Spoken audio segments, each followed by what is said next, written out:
Hey friends! I am at my home, as I hope we all are, in this crazy, crazy time. Um, and I know that we're all feeling very weird and kind of displaced and dysfunctional and stressed out. Um, and we're also all kind of like looking for ways to channel all that energy. Um, One of the ways I've been doing it is by doing a lot of reading and a little bit of writing of some of like long form essays and short stories. Um, I do this because I really enjoy kind of escaping the current world, and also because I have found that when I read like an essay about someone's feelings that I thought were only in my head, and I hear that someone else has them, that makes me feel a lot better and a lot more kind of included in the world, and that this person feels it, I feel it, that must mean that a lot of other people feel it. So, what I have decided to do, inspired by, I have a lot of friends who are like reading like storybooks and stuff online for people. I thought I would come on here and read some of my favorite essays that I've been reading.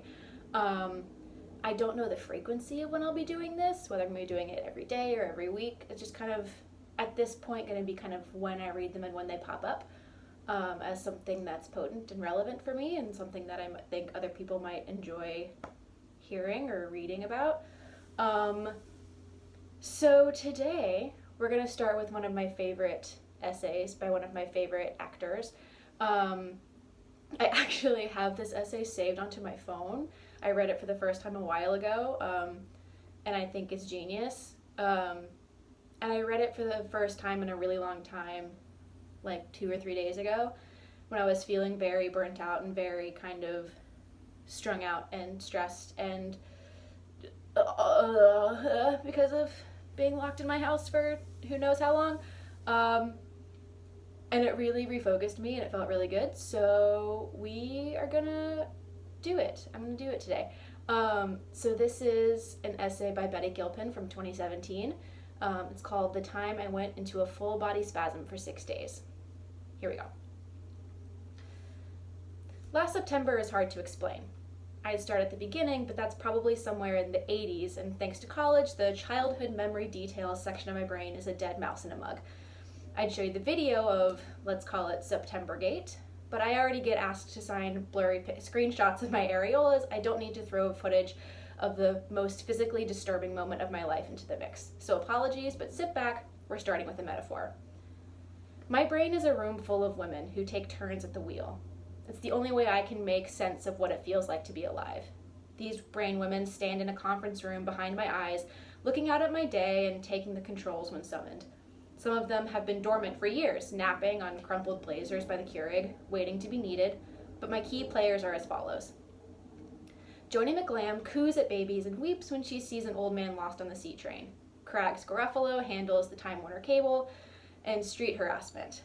Blanche Von Fuckery calmly gathers her blood-colored ball gown and crosses to the controls when my husband says things like, "I mean, my passion is cooking and yours is vacuuming, right?" Veronica Curvingham sees a sleepy fireman-looking co-ed in a Borders and attempts to ruin his life. Ariel Gutknife journaled the shit out of 2003 and takes your brain on a dreamthink during financial discussions. Ingrid St. Rash tries to convince you every zit is proof you're a legion to society and puts incoming compliments directly into the Betty Company shredder. Later, Shirley Tinsel tapes them together, smiling through her braces at the words she can make out. Here's my terrifying secret. I don't have the crucial one. I don't have a Cheryl Manila. I see her in the eyes of every one of my best friends, one hand on the hip of her perfectly tailored pantsuit, the other shading her chic smoky eye, searching in vain for the corresponding Cheryl in my brain. She's not there. But I love to watch her work for my friends. Cheryl boldly asks after milkshakes we ordered 15 minutes ago, and while she understands that this baby shower is not a contest, she will make the best flower crown possible so that you can win the, contest. She demands that your insurance company explain why a mole removal cost more than your refrigerator. Most important, Cheryl stays up nights and transcribes your other brain woman's poems and prayers into concrete plans. She waves away Ingrid's insistence, you don't deserve it, and Joni's fears you will alienate people along the way. Cheryl is going to take you by the wrist and march you to your destiny, whether it's for your rightful place in the Starbucks line, or your rightful salary. With no Cheryl of my own to do this, I carefully crafted my identity to never need her. I'm an actor, so I've been able to cheat the system. I've tried to make a living out of letting the fearful, darker-souled brain women sing what they see. I didn't want a Cheryl there to tell them to be reasonable or to take care of themselves. I was afraid they'd stop showing me their view of the world.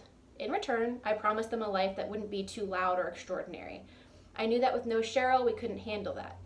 I worked and socialized, but with long months of shades drawn, couch hiding in between, to assure myself the beta life was the best fit for me.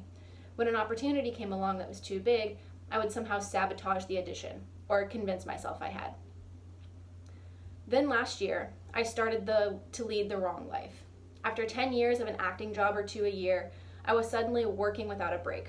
I was playing my standard Voldemort drag Barbie on Masters of Sex for the summer in Los Angeles, then flying back to New York every weekend to plan my very DIY wedding. Me, the woman who once invited people over for dinner, and when they arrived realized I didn't have napkins or chairs. The week before my wedding, my Cheryl-toting friends ran around me with clipboards and tablecloths while I lay face down on the kitchen floor. Then, the morning after my Saturday wedding, I said goodbye to my husband and flew back to LA. I was miming a cable-sanctioned blowjob by 6 a.m. Monday. It felt like the wedding had been a dream. That week, I booked Glow, a show about female wrestling and definitely the biggest part I'd ever had on screen. I immediately began wrestling training between filming Masters. I'd get up at 3:30 a.m., work out, scream drive through traffic to Masters, try not to be a terrible actor until rush hour, scream drive through traffic to wrestling training, snort coffee before 4 hours of body slams, scream drive home, and wake up and do it again. And again, and again. I tried to Frankenstein a Cheryl out of my brain women, but they were in hysterics, sobbing into their bathrobes, trying to teach themselves Excel and linear thinking. It's fine, I thought. Once I get through this insane month, I will be fine.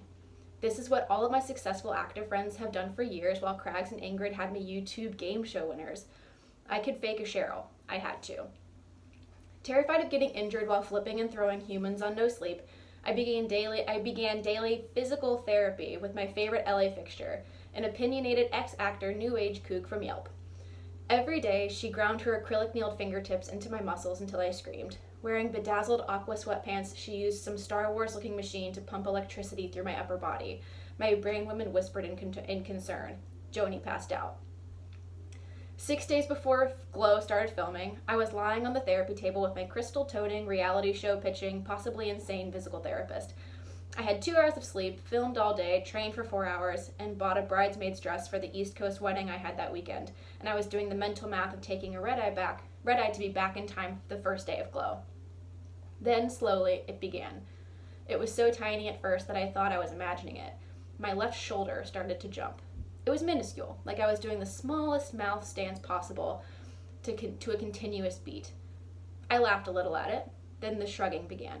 My shoulder leaped up to my ear, stayed there locked for a few seconds, then rolled back intensely. The muscles in my upper back seizing and flexing. Ingrid reminded me that the first priority was to not appear high maintenance, so I waved it off and naturally got in my car to get on the highway. There, in standstill traffic on the 405, my entire upper body began to dance. A continuous violent spasm shot from my left hand, up my arm, across my shoulders, down the right arm, and back again. It sent me jerking forward and body rolling backwards like Elaine Benz on a dance floor in Hades. I could not stop what was happening. It was terrifying. I was saying, you're okay, shh, la la la, like a self-demon doula. Then Craggs laughed for a while, and then it was very quiet. I tilted the mirror on myself. The spasms yanked me against the seatbelt so hard that it left a deep red line across my neck. I somehow made it back to where I was staying alone without Shake driving into the ocean. I sat sobbing in the kitchen in the dark while my body shook and writhed. My arms shot all the way up to the sky, and then suddenly plummeted to the ground. Both shoulders tensed in a rock-hard shrug, frozen there for minutes at a time. I tried to breathe and assure the brain woman that whatever this was would pass, but I couldn't hear them. It lasted 6 days. I went to the doctor the next morning, terrifying the waiting room by sitting there sobbing while angrily noodle dancing in my pajamas. I've been to enough fish shows to know how insane I looked. The doctor looked like he was going to faint when he saw me. I was given some Mr. Ed dose of a Real Housewives pill after the doctor took a video to show his students. Then I casually Ubered to the set of Masters of Sex to film a scene. The Uber driver surely thought I was on some form of meth, as my arms made fence post and claw hands and shook while I tried a calming for the ride's duration.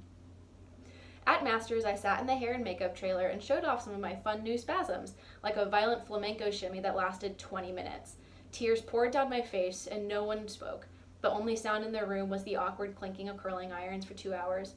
We then had to film the scene with me sitting behind a table, crossing my legs over my arms to keep it from shooting up into the air. But it did, many times. When I'd feel it about to happen, I whispered, "Sorry, it's happening," to my scene partner, and my body would go into jazzercise for a few minutes while the entire crew quietly coughed and shifted. I spent the weekend going to 12 doctors. No one knew what was happening. No one had seen it before. One ventured that my nervous system was having a panic attack, but had no idea what to do. "You just have to calm down and take a break." I was supposed to start my dream job in 2 days. One of the first scenes was a day-long wrestling match. Like any sensible Los Angeles person with a disease that feels made up, I found a fucking witch. Under the guise lie of massage, this woman was straight up Mad Madam Mim as a 35-year-old with a dirty apartment. I walked in with my new physical norm, which was essentially doing the Thriller choreography on a galloping horse. She smiled and waved me in casually. "My cat is here, but he never comes in the workroom. Don't worry, he hates people." The second I lay down on her table, I heard paw pattering and then felt a doughy thud on my chest. I opened my eyes to Pringles the cat, looking at me with what I can only describe as Morgan Freeman realness. "Oh my God," the witch said under her breath. "If this is a gag she does with every client, I don't care. It was effective." "Okay, let's get started." She gently shifted and touched me for a while, speaking softly while Pringles kneaded my sternum. For the first time in 6 days, I started to calm down.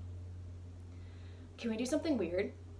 Mentally scrolling through my theater school images of birthing a ball of light while my classmates held my hands, I assured her that for this here gremlin person, weird was impossible. "Can you talk to her?" "Whoever's scared." "Oi, but I already wrote the check and Pringles was waiting, so here we go." "Okay." "Tell her you're okay." Violent spasm. "You're okay. What else?" I sighed and dug deep into the former stoner recesses of my abstract dream bullshit capacity. I tried to walk around and look at Joni and Ariel and Ingrid and all of them. For the first time in months, I tried to listen to them. Who was screaming? "How old is she?" the witch asked. Whew boy, Craggs Garofalo was walking toward the brain mic, ready to shut down the operation when this flew out of my mouth. 9. My arms shot into the air like a zombie playing the harp. "What is 9 for you?" Maybe 100,000 silent seconds go by. "I guess... shame?" Spasms like a hypothermia victim balancing on an old-timey caboose. "You're okay. You're okay." What's she afraid of? Under my closed lids, I rolled my eyes and stifled a laugh. Then gnocchi-sized tears made a river to Pringles. "That I'll forget her. That I'll leave her behind." "Tell her you won't." "I won't. I won't. I won't." I lay there holding her hand for an hour, and without realizing what had happened, I was finally still. I called my new bosses and told them we had to change the schedule because I had a week-long full-body muscle spasm that stemmed from childhood stuff and untended self-worth issues. I spent the days leading up to filming having conversations that would have sent pre-body apocalypse Betty into the fear hospital. But my once crowded brain now had a morning after Pompeii placidity, where apologizing for being alive felt sort of dumb. I took care of myself. I breathed in and out. Slowly, the brain woman reappeared, ready, now with a new one, a 9-year-old whom we'll call Scraps. She has chocolate on her face and tangles that border on dreads. And one more brain woman appeared. Fucking Cheryl. So that is that essay. I will hopefully be doing another one sometime soon. Stay well, guys. We're gonna get it. It's gonna be great. Bye.